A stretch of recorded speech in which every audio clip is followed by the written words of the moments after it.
The boy is back, let's go! Well, Pokemon Day has finally given us a brand new trailer for Pokemon Legends ZA, so let's just go ahead and talk about it. This is going to be a bit of a different video. I'm just going to chat about it a little unscripted and some of the details I noticed, and pretty soon I'll come back with some more scripted stuff because there is a lot to break down with all of the information we got, but for now let's go ahead and discuss the trailers. If you want to see my reaction to the entire presentation, I did live stream it, though, you know, it was a bit scuffed as expected. So anyway, yeah, the brand new starters for Pokemon Legends ZA are Chikorita, Tepig, and Totodile. Of course, obviously, I'm very happy for Totodile, but it is really interesting that we have two Johto starter Pokemon here, and I do kind of understand it because on one hand, we did get Cyndaquil and Legends Arceus, and the Johto trio as a whole is one that really did need some more attention because it's been so long. So I do understand it, but it is really weird to have two Pokemon originally from the same generation and then Tepig just hanging out there. This is a very controversial lineup, but in all honesty, Totodile's there, so I've already got my pick, and I really do appreciate Tepig and Chikorita getting a little bit of love. So let's go and discuss the graphics for this game, and it is really interesting. I don't think they look amazing. They do look pretty good. They look cool and fun. Looks about the same level as Scarlet Violet, but you know, maybe just a step up. For one thing, the characters do look a lot better, I think, here than in Scarlet and Violet. They adhere a little more to the traditional Pokemon style in terms of how their faces are constructed, and you know, I just like the look of them.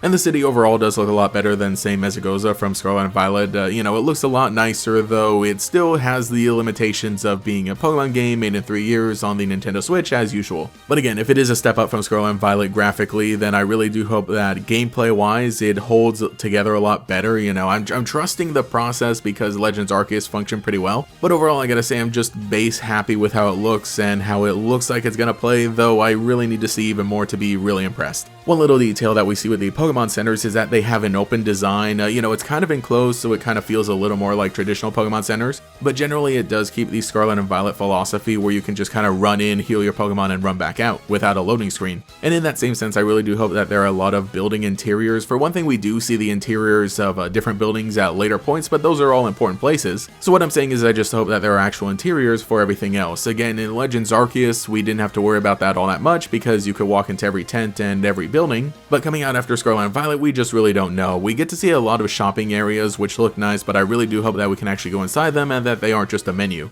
I don't really have much else to say about the Pokemon that we get to see in here. It is great that they're there, you know, obviously. For one thing, we see Patrat, so finally some really forgotten Pokemon are coming back. But for the most part, we saw no brand new Pokemon or new forms, which, you know, makes sense. This is the very first gameplay trailer. And when you think about it, they're going to be like maybe, what, a dozen or so new Pokemon and Mega Evolutions combined, so who knows? But getting to see the Mega Evolutions at all in this trailer was really cool. The most interesting thing in this trailer is probably got to be the battle system and how that's going to work. We get more details on it in the extended look, and I'm going to go ahead and discuss like both of these together. But the point is, it seems like they take a hint from Legends Arceus where you can actually run around, but there is a lot more activity involved. For one thing, it seems like the player themselves is actually more involved where you have to dodge some moves and you have to really direct your Pokemon where to go. They do mention in the extended look trailer that your Pokemon actually have different ranges in terms of their moves, so it makes it interesting in terms of how you command your Pokemon. For one thing, it looks like the moves actually aren't turn-based, but instead they have a cooldown system. And so that works for a little more of a not necessarily real-time battle, but close to it. And we kind of see that in other Pokemon games where they don't necessarily want to take the full-on real-time battles, but instead they have sort of a cooldown system. Again, just the fact that this is a Pokemon game that isn't necessarily tied to competitive battles, that's what we have the brand new Pokemon Champions for. I think it is a neat idea to play around with the battle system. I'm not going to chat a whole lot about the characters here because I'm going to do some different breakdowns on them, but for the most part, the new characters that we get to see are the Rival, whose appearance will change based on the character that you choose to play as. And then there are two important characters, Jet and Vinny, who seem like they're going to be the ones tasking us with development or whatever kind of research we're doing. I don't know how I feel about them exactly. They look like they could be secret villains, but again, you know, just the fact that we've seen other characters in the past that seem important and we suspect them to be villains and they're not.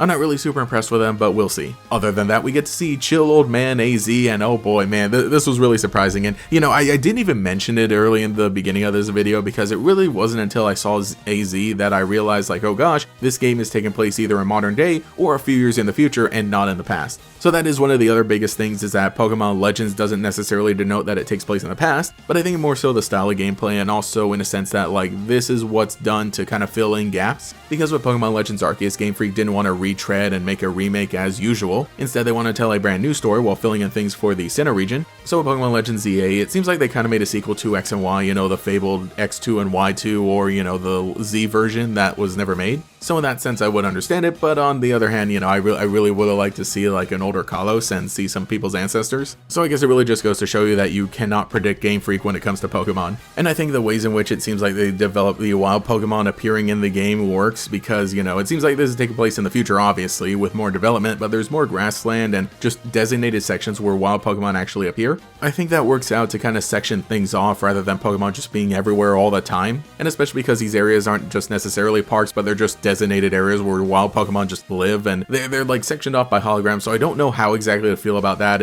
I mean, gameplay wise, sure, but lore wise, it looks a bit weird. But for the most part, those are just my quick thoughts, you know, after sitting down for an hour, rewatching the trailer a few times, and, you know, really gathering my thoughts on everything, because I realized that in my live stream, I just really didn't have all that much to say aside from like, whoa, oh my gosh, Totodile. But I'll definitely catch you in a few more videos because there's a lot to dissect and talk about, and those will have a script and, you know, the full-on analysis. So let me know what you think of this video and if you want to see more like this in the future, though I think, you know, maybe I'll only do this because this is like the first big gameplay trailer of Pokemon Legends ZA, and probably with each subsequent trailer that we get for this, I'll go back to the more traditional style of what I do of like, you know, watching it, trying to dissect it, make a script, and all that stuff. So let me know what you think in the comments below, and anyway, I hope you have a great Pokemon day because, ooh boy, this is going to be quite a year.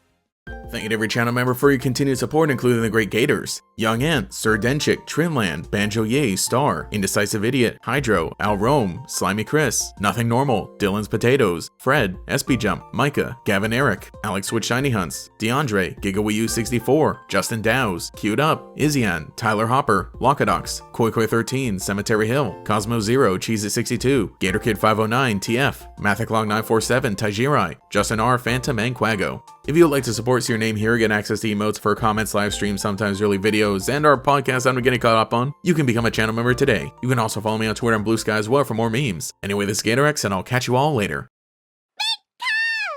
Two worlds collide. Powerful Pokemon shape the future. Pokemon trading card game XY, Fates Collide. In stores now. Each booster pack of 10 cards sold separately. Cards vary by pack.